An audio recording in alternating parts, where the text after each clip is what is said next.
जय हिंद, जय शिक्षक दोस्तों।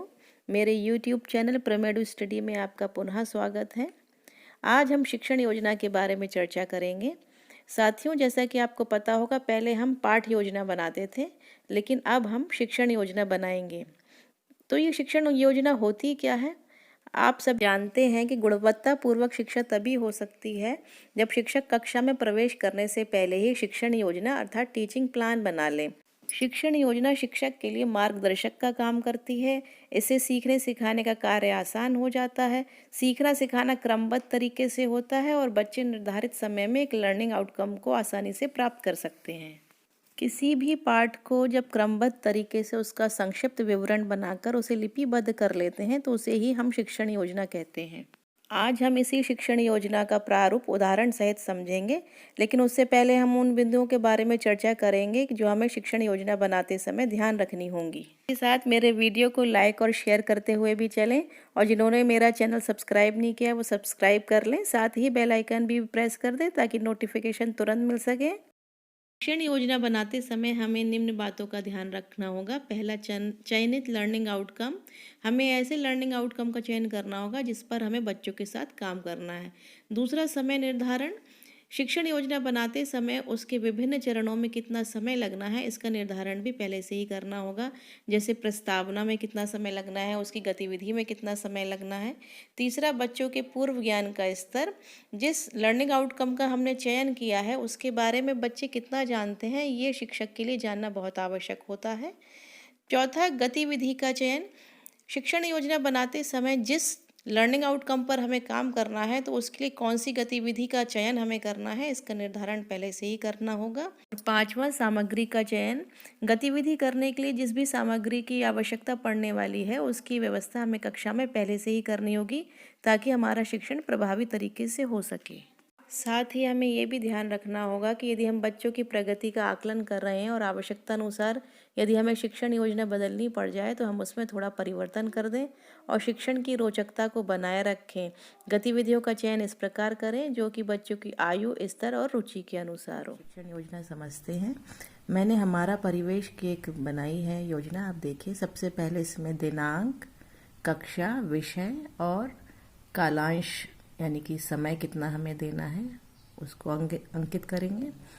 उसके बाद हम लर्निंग आउटकम पर चलेंगे।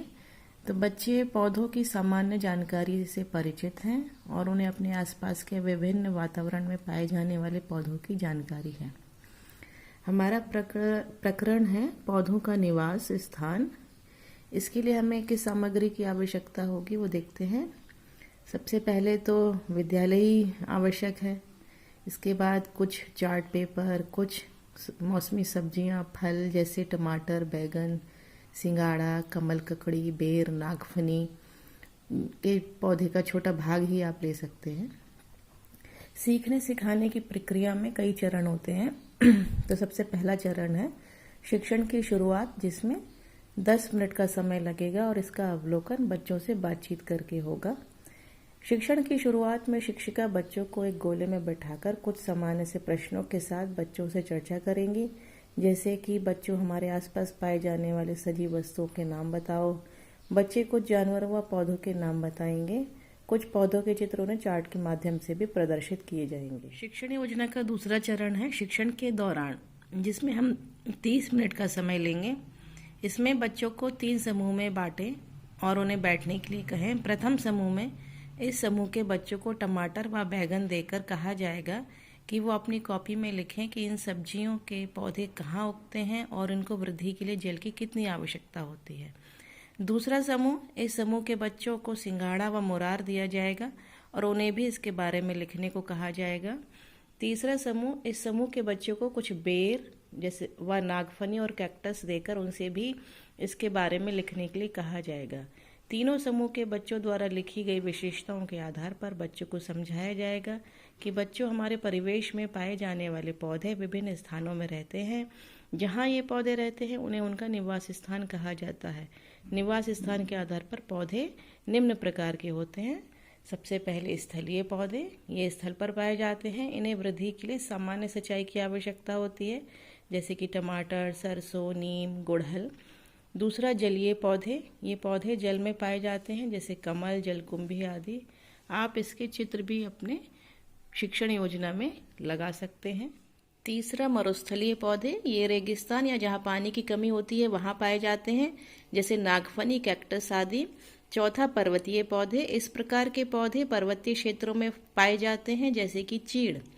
सीखने सिखाने की प्रक्रिया या गतिविधि के दौरान तीसरा चरण होता है शिक्षण के पश्चात। इसके लिए 10 मिनट रखे हैं मैंने और बच्चों का आकलन प्रश्नोत्तर व अवलोकन द्वारा किया है। पाठ समझाने के बाद बच्चों से कुछ प्रश्न पूछे जाएंगे जैसे कि पहला, निवास के आधार पर पौधे कितने प्रकार के होते हैं। दूसरा, मरुस्थलीय पौधे कहाँ पाए जाते हैं। तीसरा, कौन से जलीय पौधे का फल हम खाते हैं।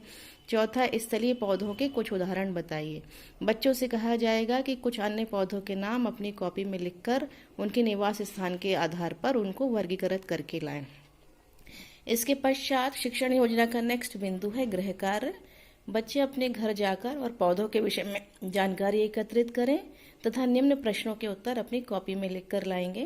पहला, पर्वतीय पौधे कहाँ पाए जाते हैं। दूसरा, किसी एक जलीय पौधे के पुष्प का सुंदर चित्र बनाइए। तीसरा, आम, जामुन व नीम किस प्रकार के पौधों की श्रेणी में आते हैं। चौथा, मरुस्थलीय पौधों के 2 उदाहरण दीजिए व उनके नामांकित चित्र बनाइए। आप विशेष प्रश्न भी दे सकते हैं जैसे मैंने दिया है, आपके देश का राष्ट्रीय पुष्प किस प्रकार का पौधा। शिक्षण योजना का अंतिम बिंदु है शिक्षण की आगामी योजना। अभी मैंने इस शिक्षण योजना में बच्चों को पौधे के निवास स्थान के बारे में समझाया।